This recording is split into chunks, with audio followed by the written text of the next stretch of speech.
Welcome everyone to the Pantheon. I'm your host Ray, And I'm Evy.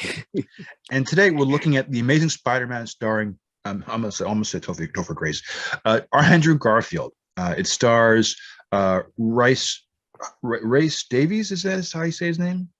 As Dr. Connors. It has Emma Stone. Uh, Mhm. Sally Field Oh, plays Aunt May, and we have right. Martin Sheen as Uncle Ben.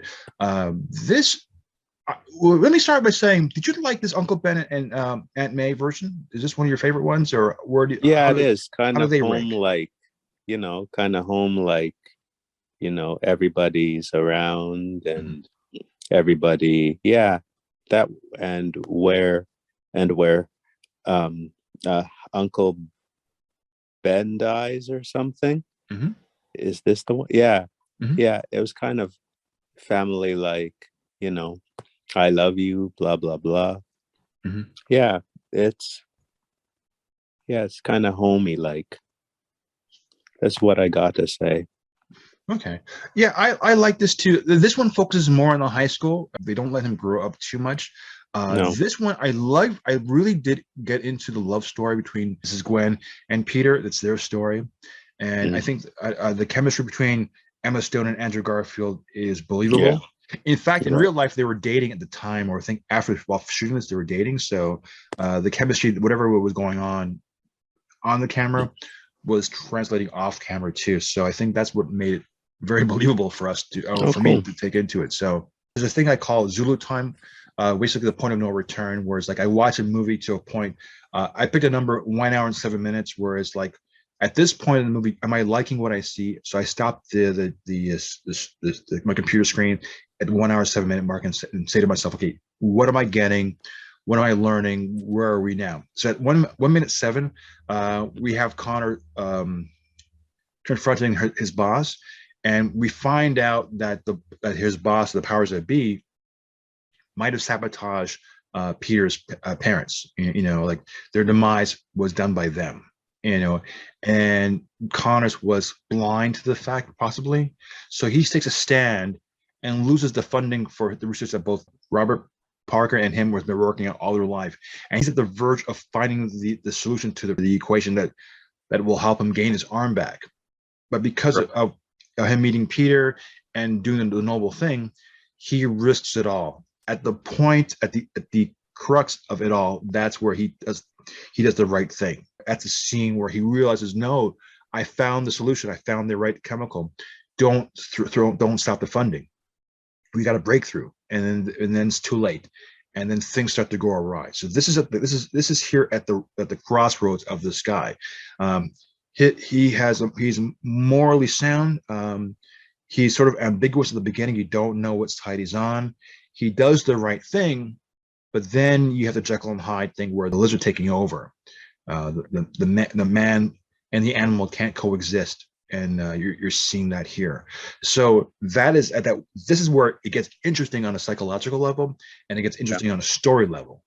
So at that point, I'm now more invested because now the stakes he's about to lose everything he's ever worked on for principal, but then now something's taken over. So it's actually getting better because from that point on, from the beginning of that point till here, you're it's kind of a ebb and flow. It had some good points and it had some bad points. It was like the energy level was up and down, but now I'm invested. So this is where it's actually caught me into.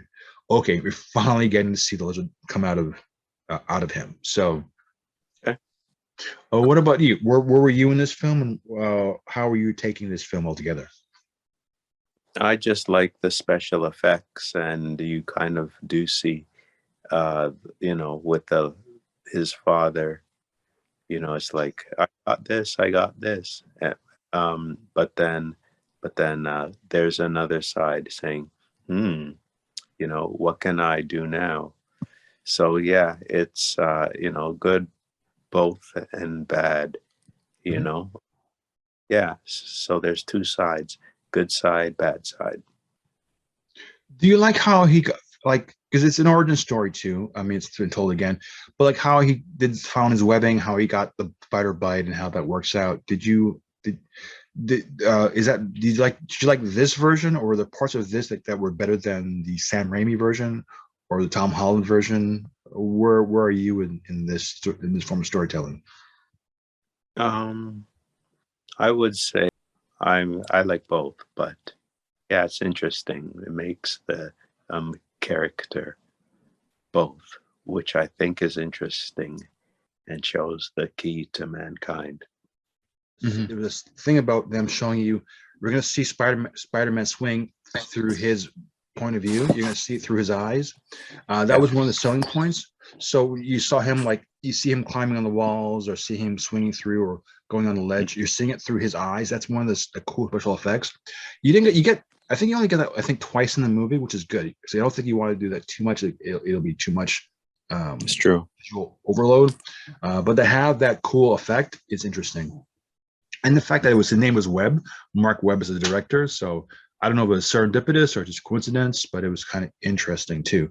He's the director for 500 Days of Summer. That was his last big movie. So Mhm. to go from that to this is a leap of faith that they have as the filmmakers, like Avi Arad, who took interest in what he's done. Mhm. But it shows you that I mean, in terms of understanding character and understanding like a love story, even like a Mhm. unique love story.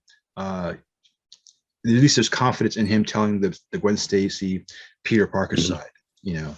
Yeah. So it was like you're halfway there, and I think it Mhm. was, it was okay. It was ambitious. I think it was an ambitious adventure, Yeah. but I think it paid off. Um, this is not my favorite Spider-Man or my favorite Spider-Man movie, but I think it's okay. Okay. Cool. Okay. Well, with that, I'm Ray. And I'm Evie. We'll see you next time. Take care.